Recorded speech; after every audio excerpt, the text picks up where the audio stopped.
Friends, இதுக்கப்புறம் வரப்போகிற மழை காலத்தில் சளி பிடிக்காமல் இருக்கணும் அப்படின்னா இந்த மருந்து குழம்பை கண்டிப்பாக ட்ரை பண்ணுங்கள். இதுக்கு ஒரு பேனில் 3 டேபிள் ஸ்பூன் மல்லி, 1 டேபிள் ஸ்பூன் மிளகு, 1 டேபிள் ஸ்பூன் சோம்பு, 1 டேபிள் ஸ்பூன் ஓமம், 1/4 டேபிள் ஸ்பூன் வெந்தயம், 1/4 டேபிள் ஸ்பூன் கடுகு, 1 டேபிள் ஸ்பூன் உளுந்து, ஒரு துண்டு சுக்கு, மஞ்சள், 3 வரமிளகாய், கட்டி பெருங்காயம் சேர்த்து நல்லா வறுத்துக்கலாம். இது கூட கருவேப்பிலையும் சேர்த்து நல்லா வறுத்து ஆற வச்சு அரைச்சிக்கலாம். ஒரு பேனில் எண்ணெய், கடுகு, வெந்தயம், உளுந்து, பூண்டு சேர்த்து வதங்கினதும் நான் சின்ன வெங்காயமும் கருவேப்பிலையும் சேர்த்து நல்லா வதக்கிக்கிறேன்.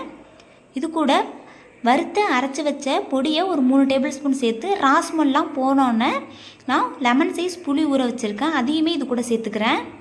இது நல்லா கொதித்ததும் உப்பு இல்லை நாட்டு சர்க்கரை இல்லை கருப்பட்டி சேர்த்துக்கலாம். இது சூடான சாதத்தில் போட்டு சாப்பிடணும். குழம்பு வச்ச பாத்திரத்துலேயே லாஸ்ட்டாக சாதத்தை போட்டு பெரட்டி சாப்பிட்ற டேஸ்ட்டே தனி. ட்ரை பண்ணுங்கள்.